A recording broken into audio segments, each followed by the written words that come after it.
وَفَرَاغَكَ قَبْلَ شُغْلِكَ، اپنے ٹائم کی قدر کرو اس کے پہلے کہ تم بزی ہو جاؤ۔ آج اگر آپ کے پاس 5 منٹ کا ٹائم بھی فری ہے تو اس فری ٹائم کو ٹائم پاس نہ کرو۔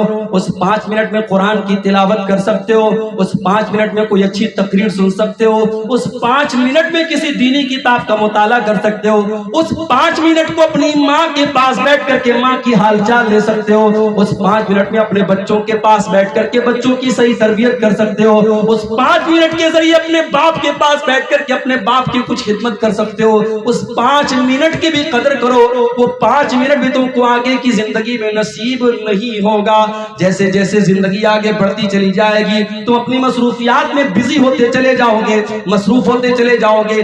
اگر تمہارے پاس فری ٹائم ہے، اگر تمہارے پاس فرصت ہے، اگر تمہارے پاس وقت ہے، اللہ کے پیارے نبی صلی اللہ علیہ وسلم فرما رہے ہیں وَفَرَاغَكَ قَبْلَ شُغْلِكَ، اپنے ٹائم کی قدر کرو اس کے پہلے کہ تم بزی ہو جاؤ۔ اور 5ویں چیز وَحَيَاتَكَ قَبْلَ مَوْتِكَ، اور اپنی زندگی کی قدر کرو اس کے پہلے کہ موت آ جائے، اس کے پہلے کہ تم آج تو اپنی 4 ویلر پر اور اپنی مہنگی مہنگی 30-40 لاکھ کی گاڑیوں پر تم سفر کرتے ہو، تمہارے گاؤں میں تمہاری گاڑیوں کی دھومیں، تمہاری دولت کی دھاگے، اس سے پہلے کہ وہ دن آ جائے جب فارچونر پہ چلنے والا، جب مہنگی مہنگی گاڑیوں پر چلنے والا، جب کروڑ پتی بنگلے میں رہنے والا، جب 4 لوگوں کے کندھے پر سوار ہو کر کے قبرستان جائے گا، اس دن کے آنے کے پہلے تم تیاری کر لو میرے بھائی۔ کبھی رات کا سفر آپ نے کیا ہوگا، کار سے آپ سفر کر رہے ہیں، رات کا ٹائم اور جنگل سے آپ کی کار گزر رہی ہے، میرے بھائیوں کبھی رات کے اس سفر میں اپنے کار کی لائٹوں کو بجھا کر کے دیکھو، جب چاروں طرف اندھیرا ہو اور آپ جنگل کے بیچ میں آپ کی کار کھڑی ہو، آپ کو کتنا ڈر محسوس ہوگا، آپ کو کتنا بھیانک لگے گا۔ میرے بھائیوں کل قبر کے اندر بھی ہم اسی حالات سے دوچار ہوں گے۔ اس قبر میں نہ ماں آئے گی، نہ باپ آئے گا، نہ اولاد آئے گی، نہ رشتہ دار آئیں گے، سارے کے سارے لوگ ہمارے مرنے کے بعد بڑے آنسو بہائیں گے، ہمیں نہلائیں گے، کفنائیں گے اور قبرستان میں لے جا کر کے مٹی میں ڈال دیں گے اور مٹی دے کر کے ہاتھ جھاڑ کے چلے جائیں گے اور کہیں گے لحد تک آپ کی تعظیم کر دی، اب آگے آپ اور آپ کے اعمال جانے، یہاں تک آپ کی تعظیم کر دی، اب آگے آپ کے اعمال جانے۔ میرے بھائیوں اس قبر کے اندھیرے میں اللہ کے فرشتے آپ کے پاس آئیں گے اور آپ کے عمل کے حساب کے ساتھ یا تو قبر میں عذاب ہوگا یا قبر میں جنت کی کھڑکی کھول دی جائے گی۔ اب یہ آپ کو طے کرنا ہے کہ آپ اس زندگی میں کیا کرنے والے ہیں۔ اللہ کے پیارے نبی فرماتے ہیں وَحَيَاتَكَ قَبْلَ مَوْتِكَ، اپنی زندگی کی قدر کرو اس سے پہلے کہ موت آ جائے۔ تو زمانے کی قسم کھا کر کے اللہ تعالیٰ نے زمانے کی اہمیت ہمیں اور آپ کو بتائی، اور ایک اور ترجمہ اس کا کیا گیا وَالْعَصْرِ، عصر کے ٹائم کی قسم یا عصر کی نماز کی قسم۔ 5 ٹائم کی نمازوں میں عصر کی نماز کی بڑی اہمیت ہے، جس طریقے سے فجر کی نماز کی بڑی اہمیت ہے اسی طریقے سے عصر کی نماز کی بڑی اہمیت ہے۔ عام طور سے فجر کے ٹائم بھی آدمی سویا رہتا ہے اور عصر کے ٹائم بھی جب دوپہر میں انسان قیلولہ کرتا ہے، آرام کرتا ہے، تو عصر کے ٹائم بھی اپنی نیند کو قربان کر کے اس کو عصر پڑھنا پڑتا ہے۔ اسی لیے اللہ قرآن میں کہتا ہے حافظوا علی الصلوات والصلاۃ الوسطی، میرے بندو تم نمازوں کی حفاظت کرو اور خاص طور سے بیچ والی نماز یعنی عصر کی نماز کی حفاظت کرو، عصر کی نماز کی پابندی کرو۔ وقوموا للہ قانتین، اور نماز میں سکون کے ساتھ اللہ کے سامنے کھڑے رہو۔ عصر کی نماز کی بڑی اہمیت ہے۔ یہی عصر کی نماز تھی جو جنگ خندق کے موقع پر جب اللہ کے نبی صلی اللہ علیہ وسلم کافروں کے ساتھ مشرکوں کے ساتھ جب لڑ رہے تھے، جنگ کر رہے تھے، ان سے اپنا ڈیفنس کر رہے تھے، اور اسی میں آپ کی عصر کی نماز قضا ہو گئی، یہاں تک کہ سورج غروب ہو گیا تو اللہ کے رسول کو اتنا غصہ آیا، اتنا ناراض ہوئے آپ کہ آپ عام طور سے بد دعا نہیں کرتے تھے، مگر آپ کی عصر کی نماز قضا ہوئی تو آپ کو اتنا غصہ آیا کہ آپ نے بد دعا دیتے ہوئے فرمایا ملأ اللہ بیوتہم وقبورہم نارا، اللہ تعالیٰ ان کافروں کی